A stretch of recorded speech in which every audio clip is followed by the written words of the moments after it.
Good afternoon and good morning to everyone, depending upon the time zone in which you're joining us from. I think we represent at least two, maybe three time zones today, which is very exciting. I'm just watching my boxes pick up and open up, and then I will do a quick introduction. I'm so excited to see everybody today. It is 12:02, so we have a lot of information to cover. I'm going to go ahead and get started and welcome everybody. My name is Jennifer Jones. I am the program coordinator for our Optimal Aging Initiative here at the Some Center for Gerontological Excellence at the University of Iowa. And we are incredibly excited to host our first Aging in Rural Spaces webinar today. We have our guests, Dr. Linda Edelman and Dr. David Brown. They're both going to do a longer introduction of themselves and who they are and what they're currently doing as they do their respectful presentations for us today. But they're here with us to share their expertise on aging and rurality, especially as it relates to farming, farm stress, and the implications on mental health because of that. The exciting thing is that they're also both going to share resources that are available um, within our state of Iowa and also nationally around these issues.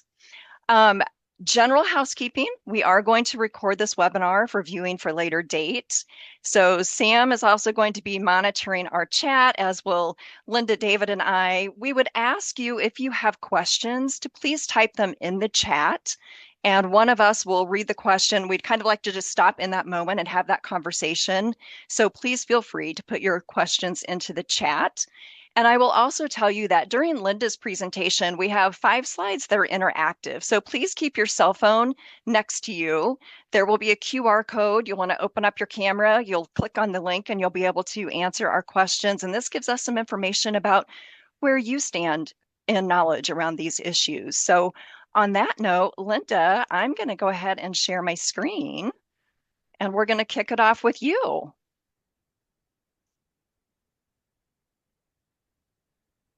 All right, are you seeing it? Yes. Yay! Good, good afternoon, everyone. It's wonderful to talk to you. I'm actually talking to you from Ontario, Oregon. So hopefully my internet is going to hold out and work. If it doesn't, please put something in chat or somehow ping me to let me know that I'm skipping out, etc. But what I'm excited to talk to you about today is really what's kind of become my legacy work. And it's about farm stress and particularly how farm stress impacts older adults. And so the title of today's talk is Caring for Those Who Feed Us, Health Vulnerabilities of Older Farmers and Ranchers. I'm grateful for the Some Center for inviting me to give this webinar. I'm also very grateful for Dr. David Brown, who is from the Iowa State Extension and Outreach, and he is going to present local resources that I hope will be useful because really we want this to be a useful webinar. So again, please feel free to add in questions in chat and we'll answer those as we go. Next slide, please. So for full disclosure, I am a emeritus professor from the University of Utah College of Nursing. I retired December 31st. I'm just on my way back from Utah to Oregon, where I retired to from our retirement party this past week. When I left the University of Utah, I have been directing the Utah Rural Opioid Healthcare Consortium Collaborative Care Model. And that's a rural communities opioid response, mental health, and behavioral health program that was funded by HRSA. And it's this work that really allowed me to tie my rural background, my interest in older adults, and helping rural communities, really allowed me to tie those together and to begin doing this work. Next slide, please. So in full disclosure, I am not an expert in behavioral health or substance use disorder or opioid use disorder. And I can't really call myself an expert in rural health, except for that I have been fortunate to live in rural communities and also to be able to move our research at the University of Utah College of Nursing into rural spaces in the last few years. I also, when I started giving this talk, said that I was not living in a rural community, but my husband and I moved to a 26-acre farm in the Willamette Valley of Oregon. So I'm back to my rural roots, just not Kansas where I grew up. So what I am rural at heart. It's always been near and dear to me. I am a nurse, and I am a gerontologist. My research has always focused on aging and access to care, especially for rural older adults.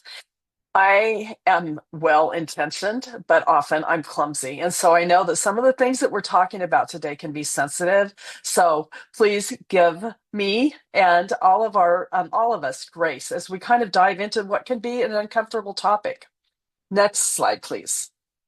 These are our objectives, and I'm not going to go over these in full, but what I really hope that we'll do today is come away with an understanding of farm stress, why it exists, what we as community members and healthcare clinicians and workers can do to confront farm stress. And then also to end, I'm going to end with some national resources. And then we're going to have David come on for 10 or 15 minutes and talk about what is happening in Iowa and give you some local resources that you can use. And okay, next slide. So we're going to start with those slides or those polls that Jennifer talked about. So we're going to have a little check-in and learn about where all of you are from.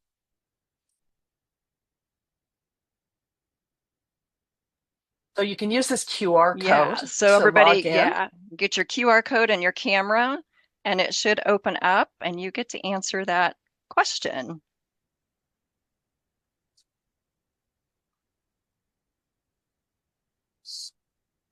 And hopefully we'll get answers. The first one is always a little slow. They go I, faster after this, I think. there we, something's kicking in. We'll see. If not, we'll answer the question in the chat.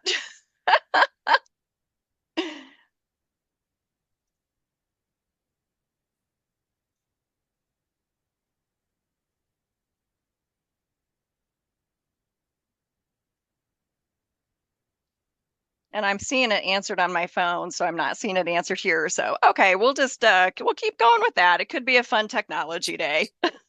Jennifer, there may be a Yeah. slide you need to click to show. There we go. Well, this will They be the started. next question. Yeah. I think if you go back, I think Oh, some there we're started to come going. in. Yeah, it started to come in.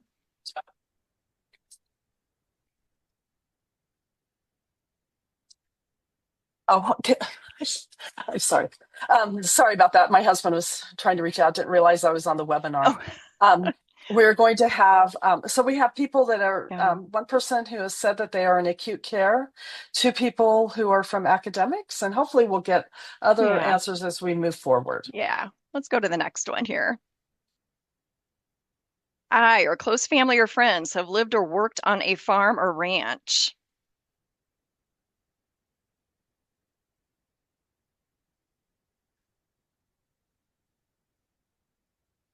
There we go. Now it seems to be picking up. You're right, Linda. That first one's really slow, isn't it?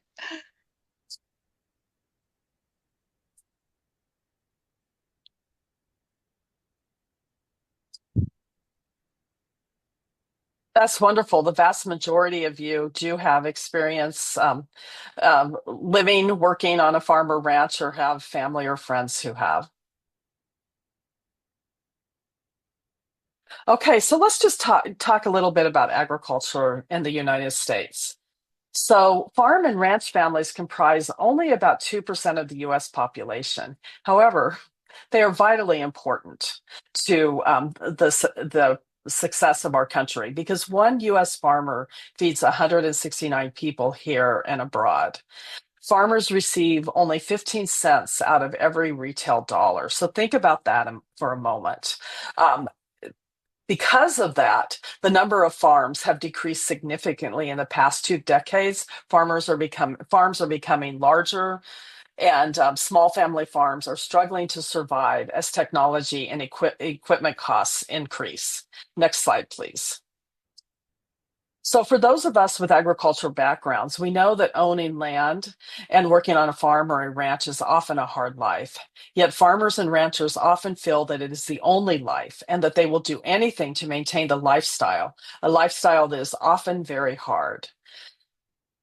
There are characteristics of farm families, and the these fit kind of in our agrarian imperative, which is an explanation of why people engage in agriculture. And that is being a basic human instinct to acquire sufficient territory to produce the food and shelter needed for their families and communities. It is a drive that binds farmers to their land and their lifestyle. When there is a threat to losing the farm, not only is a job lost, but a way of life is lost, a way of life that has often been handed down across generations. And most farmers and ranchers face these threats every day. Therefore, farming and ranching is a business and a way of life, and often a bond to the land that spans generations. It's hard to separate the land from the farmer and the farming from the rest of life. And this is often true for the entire family. Farming is hard work, and money is often tied up in land and equipment. So many farmers have day jobs and farms at nights and on the weekends to guarantee a salary and health insurance. Farm stress can be defined as the stress experienced by farmers and ranchers and agricultural workers or producers and their families because of the agricultural work environment. American psychologists and other mental health professionals are concerned about the rate of undiagnosed mood disorders and substance use misuse in farming communities. Therefore, agricultural policies are beginning to address risk to human health and personal relationships brought on by the impact of stress on farmers. And these can have impacts that are mental, emotional, behavioral, physical, and socioeconomic. Next slide, please. And then I think this might have if you click it one more, so these are some of the drivers in mental health that many of you will be familiar with. But if we think about farmer mental health, I want to first focus on some of these things that are often out of control of the farmer. So physical health, farmers are at extreme risk for injury. They suffer injuries more frequently than most other professions. Financial well-being is often also perceived to be out of their control because of the farming economy, commodity prices. Now we're being concerned about tariffs, and then also about social support because farming often can be a relatively isolated way of life for some individuals where it's very family focused, very farm focused, and maybe isolating from the rest of the community, especially at different times of the year. Next slide, please. So there are extraordinary stressors for farmers and ranchers, and those factors are often outside of their control. Changing weather patterns and weather variability, labor and supply shortages, changing farm policies, loss of livestock or crops, and financial aspects, including volatile markets and commodity prices. There are also occupational stresses that come along with this. Farmers often incur a great amount of debt to continue, even to buy seed, to buy livestock, to buy equipment. There's excessive workload and extreme work conditions, especially at certain times of the year.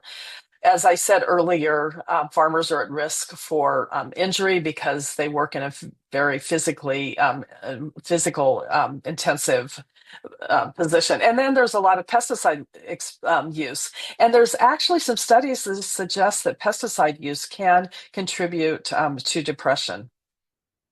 And then one thing that is very different for farming and ranching from other occupations is this idea of intergenerational stress. Farmers, we'll talk about this later, are aging. And so often for those aging farmers, they're looking at, is there somebody in our family or somebody in my community that is interested in carrying this farm on?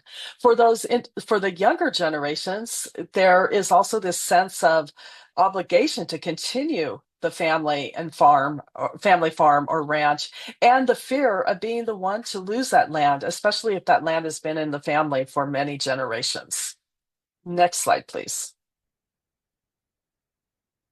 So I loved this saying, "Amber waves of grain." I did not coin that myself, but amber waves of grain is what is happening to American farmers. Farmers and ranchers or agricultural producers are the oldest workforce in America. And so those who feed us are getting older and experiencing a lot of health vulnerabilities. Next slide, please. So over half, think about that, half of nearly 2 million US farms are operated by persons over 55 years of age. The average age of US farmers is over 58 years. 38% of farm operators were 65 years and older in 2022, and the number of older farm operators is increasing. It increased 12.1% alone from 2017. And 40% of the nation's farmland is owned by farmers 65 years and older.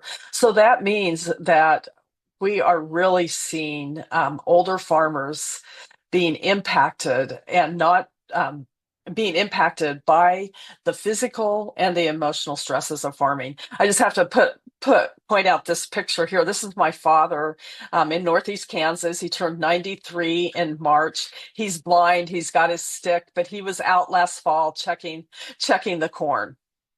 And that, I mean, and that is one thing. If you grew up on a farm, you know that um, farmers don't like to retire; they continue. So, next slide, please. And let me check and make sure we don't have anything in chat. Okay, so going back to farm stress in general, there are a lot of signs of farm stress. There are changes in sleep and eating patterns, increased use of drugs and alcohol. There may be withdrawal from friends and family or activities. May see aggressive or disruptive behavior, including increased irritability. Changes in how an individual um, takes care of the livestock or upkeep around the farm, changes in work routine, working more, working less, physical stress symptoms, and then increase in mental and physical health problems, which can also contribute to increased risk of physical injury. Next slide, please. So depression in farmers and ranchers, this is another question to kind of see where you are.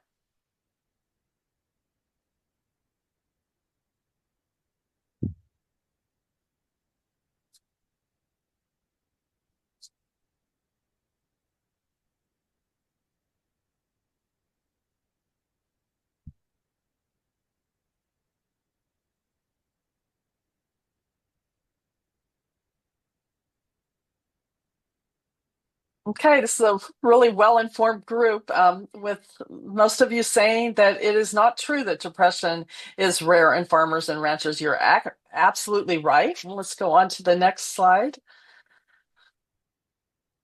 This is another question.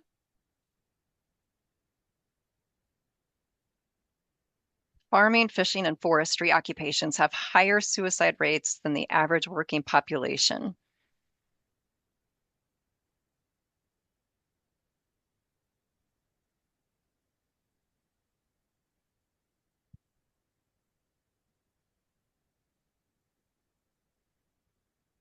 This is absolutely true as well. And we're going to talk about this in an upcoming slide. So we've got a well-informed audience here. So impact of farm stress. There's an impact on mental health. Depressive symptoms are 1.5 to 4.5 times higher than the national average. And that wide range is because there aren't a lot of papers and a lot of research in this area to date. There are a lot of smaller studies, but I'm happy to say in the last couple of years, there have been a number of larger studies where they're really starting to look at why is depression increased in this population and exactly what is the rate of depression compared to the national average. Substance use and opioid use disorders may be higher. This is kind of conflicting in the few research studies that have been conducted thus far, but the data are leaning toward it being higher in farming and ranching communities. And when you talk to farmers and ranchers about their experience with substance use, and especially prescription use, the majority of farmers say that they know someone or they have experienced substance use themselves. The male suicide rates are 2 to 3 times higher than the national working male average, and actually now some of the studies are saying that it may even be higher than that. There is an impact on physical health. As I said earlier, there's an increased risk of injury, which can lead to chronic pain in older farmers. There's increased risk of Alzheimer's disease and related dementia in this population and Parkinson's disease. We're hearing more and more about the impact of long-term stress on the risk of dementia. And so I think those are links that are all going to need to be studied in the near future. Stress most highly correlates with injury risk, which is not surprising.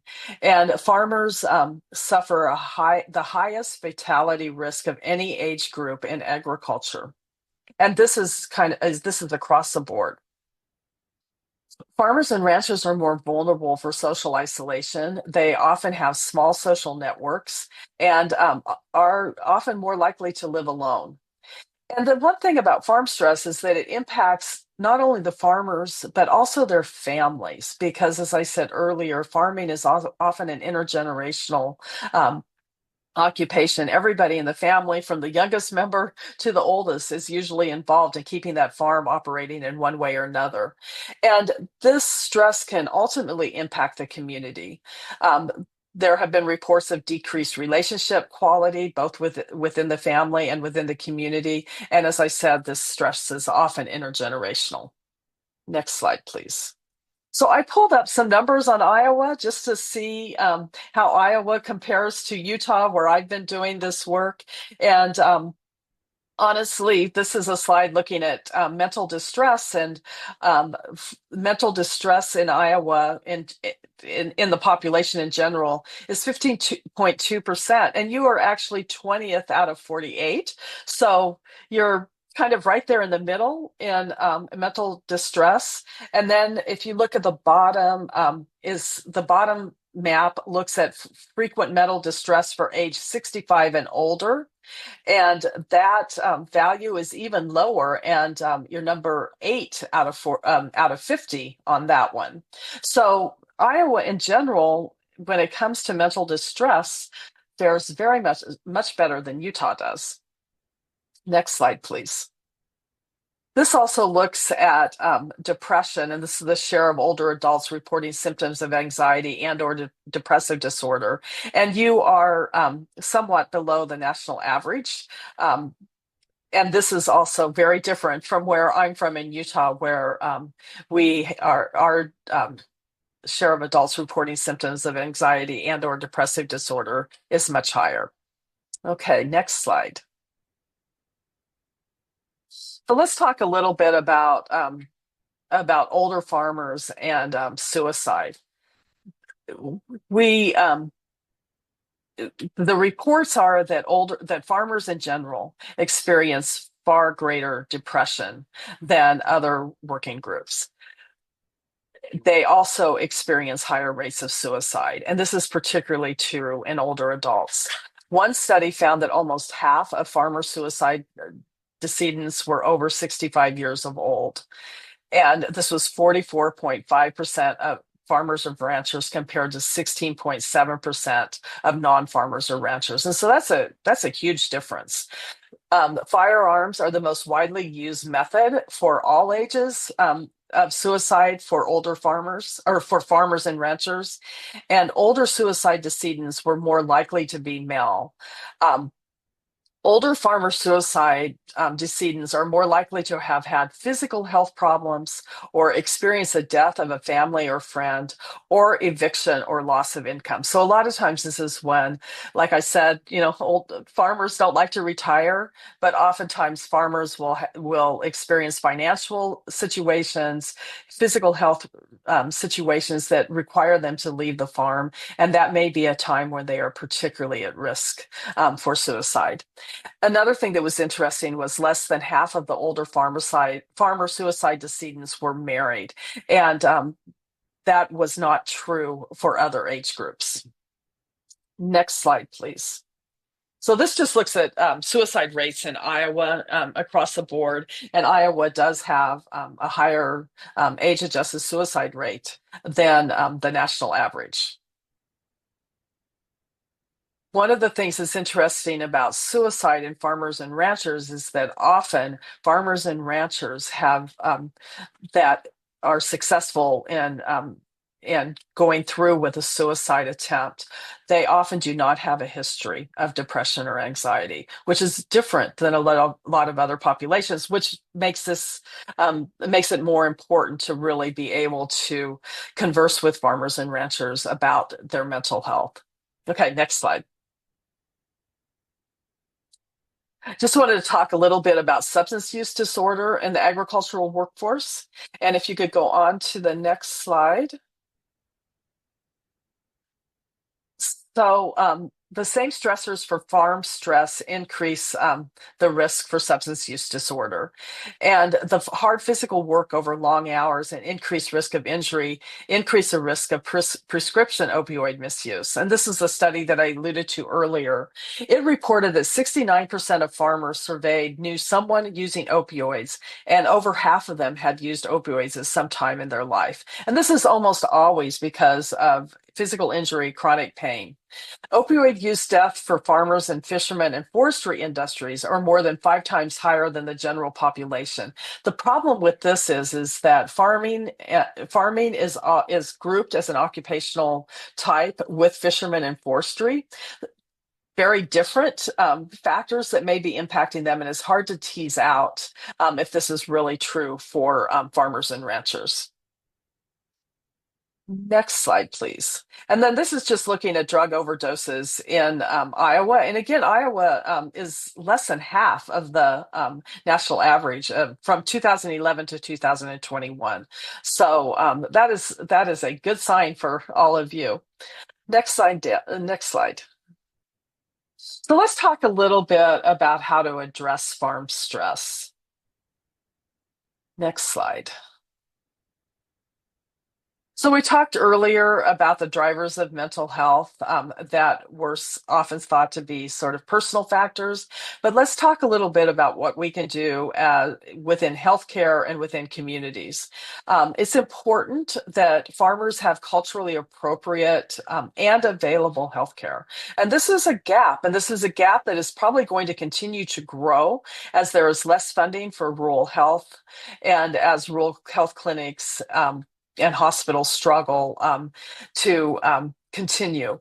It's also important that those working in rural health understand how to approach farmers in culturally appropriate ways. There also there needs to be assistance and referral during crisis, and both myself and David are going to talk about some of the resources that are available nationally and locally. And then also to work with farmers to learn coping skills that can help address their mental health when they are facing these challenging times. Next slide, please. So what can we do? One, it's really important to be an active listener. Farmers state that they are most likely going to talk to family or friends. And so if you have friends in farming, be an active listener to them. Ask how things are going. And I'm going to talk about a program that can, with training, that can be used to really help with this. Be non-judgmental and show empathy. Encourage those that are experiencing stress or substance use disorder to reach out to people that they trust within their community, and then to support and educate key family and community about farm stress and coping strategies. One paper actually interviewed wives of farmers as well as extension workers, and they all talked about the importance of bringing wives of farmers, partners of farmers into the conversation to enable them to be able to support individuals as much as possible, to encourage treatment. And so what's important there is to know what your local healthcare and community resources are, and to be able to say, hey, have you heard about this clinic where so-and-so is doing a really good job of talking to people? Maybe think about reaching out to them. And then advocate for more healthcare, including behavioral health and resources in rural communities. And this is always a challenge. I don't know if it's such a challenge in Iowa, but in Utah, where our ranching communities can be hours from an urban area, it is really difficult to attract behavioral health professionals into those small clinics and hospitals, let alone to be able to pay for them. And then if they aren't there, for farmers and ranchers to have to take off and drive several hours, even 30 minutes to see someone, sometimes there's just not time for that. So advocating to have it close at home or to have virtual capabilities is really important. Next slide. And listing these again, I think one more click. What's really important for all of us is to address stigma, our own stigma about mental health, as well as addressing stigma within rural communities and especially farming and ranching families. Next slide, please. So this is a wonderful quote from an Ohio Farm Bureau worker. We've got to get farmers to see that they are more than their farm. They're more than the acres that they run. They are more than the livestock that they run. And this is a really hard thing to do because of that agrarian perspective of where we're so tied to the land. But to be able to address that tie and also the fact that it can be stressful is really important, and to be able to reach out to others during times of need. So next slide.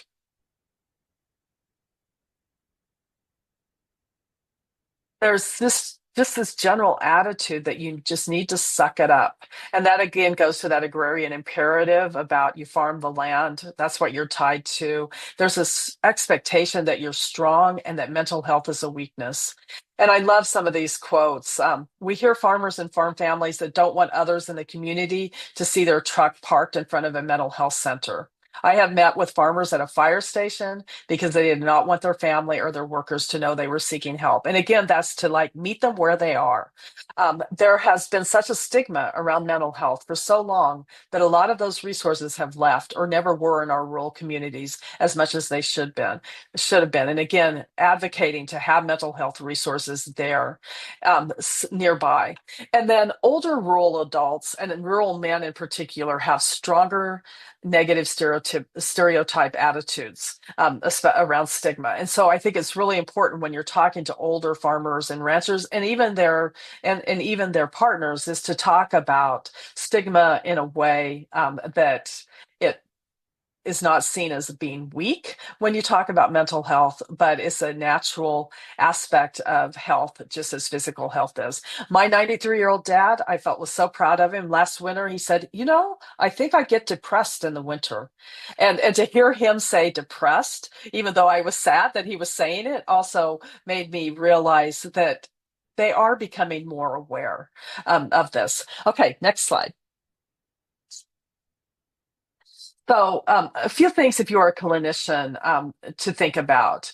One is to know those farming and ranching resources in your state and county and community, to identify key stakeholders that are trustworthy to farmers and ranchers, to understand the stressors that are unique to your community, and to take advantage of resources to learn how to reach out to and help farmers. And I'm going to talk about some of those resources as David will. But most important, to listen with empathy and to address stigma, your own, within your clinic, and also within your community. Next slide, please.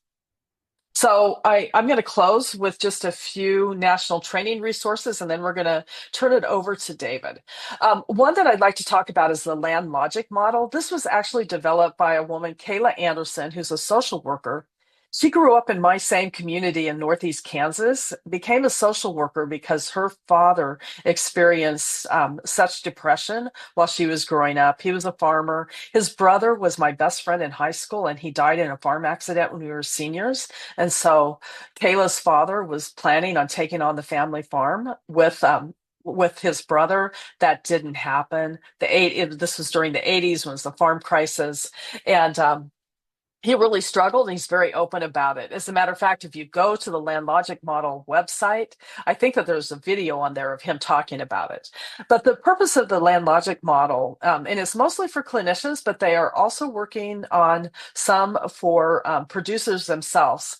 And the purpose is to incorporate a farmer's land, the quintessential resource for a farmer, into behavioral health interventions. The second one that I have been involved with as well is changing our mental and emotional trajectory for community members. It's called Comet, and it's out of the University of Colorado.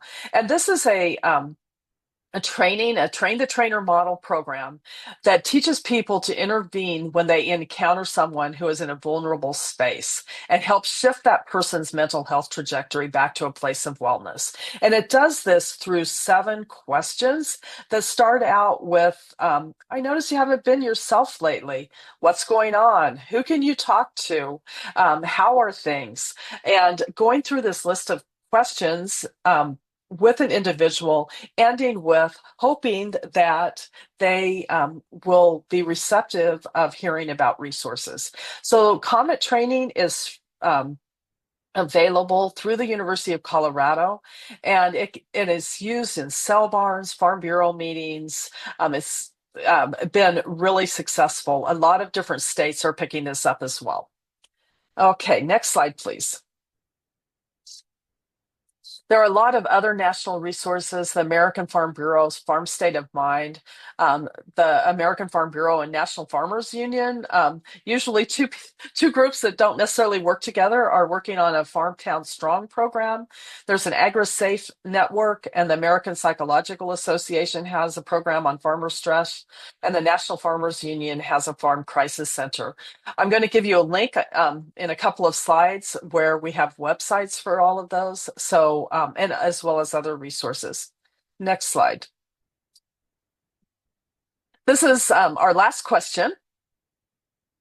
Just curious if I've been able to impact on you what farm stress is and whether it's important or not in your community. Glad to see that everybody is thinking that it's something that needs to be addressed.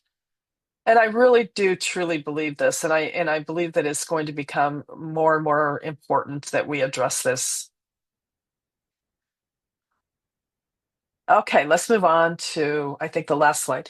Here's just a list of questions. Why did you answer the way that you did? What are ways that farm stress could be addressed within your community? Who are key stakeholders that should be included in the conversation? And what are ways that substance use disorder could be addressed in your community? Think about these questions. If you would like to reply in chat, that would be great. If you have thoughts, share there, or this can also be the foundation for discussion after we have turned it over to David. Let's go. I think I have one more slide. This is the QR code for our UROC CCM Google Drive. There are a lot of different resources on that website for you. And when David starts talking, I'm going to put my email address in chat, and please feel free to reach out to me. So thank you so much for attending my section of the talk, and I'm honored to turn this over to Dr. Brown. Thanks so much, Linda. That was fantastic, and thanks for those resources. And David, I'll just when you are ready to go, we'll let you take it away. And you're still on mute, though. All right, let me get this ready to go, and we will start. All right. Again, I want to thank Linda. That was just a really great presentation. I thank the organizers for certainly inviting me, because this is, again, one of my favorite topics as well. But let me tell you a little bit about who I am. I'm currently the Behavioral Health State Specialist for Iowa State University Extension and Outreach. My whole training and education has been in marriage and family therapy throughout the years. However, for the last 10 years, I've been more of an educator. So I tell everyone I am a therapist masquerading as an educator. And so that's what I do now. A lot of clinical credentials. I've been a licensed marriage and family therapist since 1992. But I think for this topic, where it's most important is that I've been the principal investigator for various USDA NIFA-funded projects through the Farm and Ranch Stress Assistance Network program grants about 2019. So we've been providing farm and ranch stress assistance and programming to the state of Iowa for quite a few years. So let's go to the next one. Here's what we kind of need to know a little bit about in Iowa. All right. The average age of Iowa's farmers is increasing. It's now 57.6 years. I think this really agrees with the national statistics that Linda provide, and that it continues to trend upward. And as Linda mentioned, Iowa farmers have a problem retiring just like any other farmers. And so what we see is, the younger generation is saying, "Hey, Dad, when are you going to retire?" And that lends itself to a lot of kind of stress related to succession planning. And I think Linda and I could probably do another 2 hours just on succession planning. But that's an issue between the older generation, younger, when is Dad going to turn over the farm to the next generation? And sometimes, that happens. Some of the time these older gentlemen live till 92, and then finally the younger generation gets to take over the farm when they're 70s. And so, so think about all the succession planning issues that go along with things like that. But we also all know that many of the Iowa farmers and ranchers work and reside in rural areas where suicide is increasing for a variety of different reasons, many of them that were reviewed by Linda. We also know that many of the parts of Iowa are in a mental health shortage area, especially in the rural parts of the state. And so that has a key issue is that all these stressors going on, there's no access or very limited access to mental health providers in the rural area. In fact, Iowa is ranked 45th nationally in terms of mental health providers per capita. And what I mean by that is you look at all 50 states and District of Columbia, Iowa is 45th, the number of mental health practitioners per capita. The state with the greatest number of mental health providers per capita is Massachusetts. And they have 3 times the number of mental health providers per capita that we have. Okay, so we're 45th. That's really not a great place to be. In fact, what I'm hearing is that it's going to be very difficult for the nation to train enough mental health providers to keep up with the need. And that's probably doubly more difficult in rural parts of the nation. What's going on in Iowa right now? I think the key term we need to think about is uncertainty. What is uncertain? Well, right now we're looking at low commodity prices and high input costs. What we're hearing from farmers is some of the ground that they're planting now, that the price they're going to get for their corn or soybean will not cover the cost of planting and harvesting the crops. And so each acre they're putting in, they could be losing money. That's kind of a scary place to be. Because of that, we have shrinking working capital and shrinking cash flow. We know that the international trade and retaliatory tariffs can not only impact commodity prices, but also increase input costs as well. Think about extreme weather events. Think about the last 4 years in Iowa.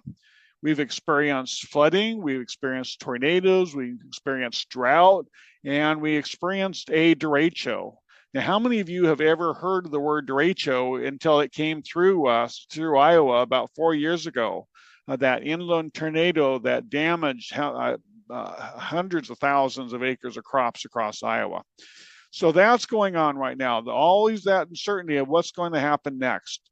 And certainly our poultry producers have been impacted severely in the last few years with bird flu.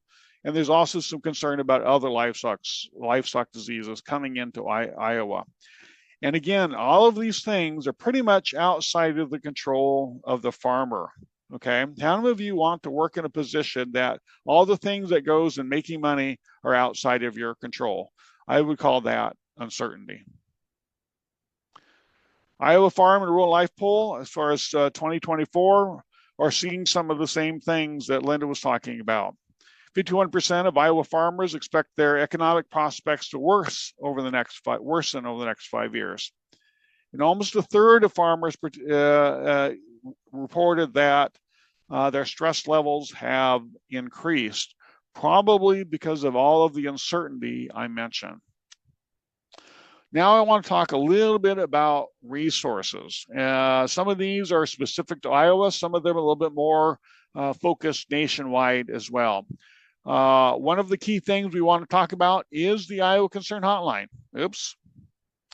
Iowa Concern Hotline is available is Iowa State University Extension and Outreach, basically our stress assistance center. This is a called, answered 24 hours a day, 7 days a week.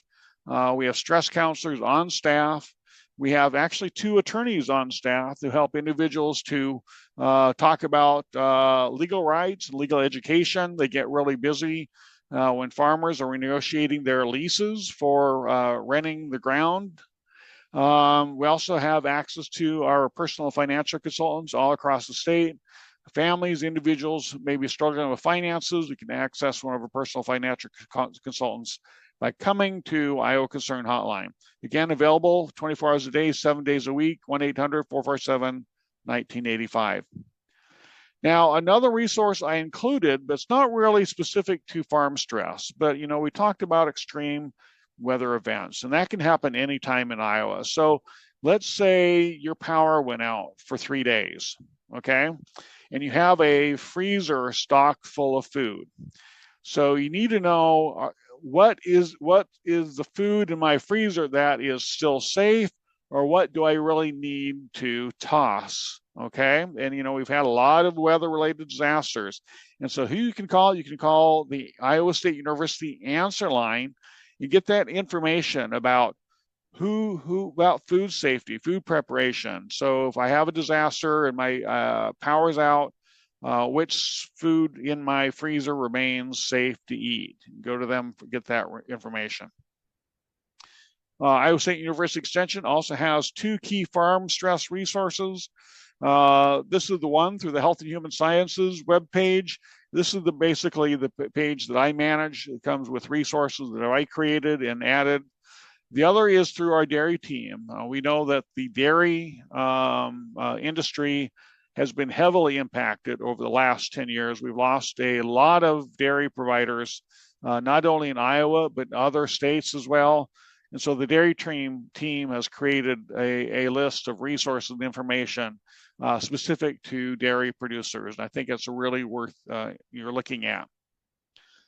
Finally, a lot of the funding that I received to deal with assist with farmers and ranchers and their stress levels comes from the North Central Farm and Ranch Stress Assistance Center, which is funded by the USDA National Institute for Food and Agriculture.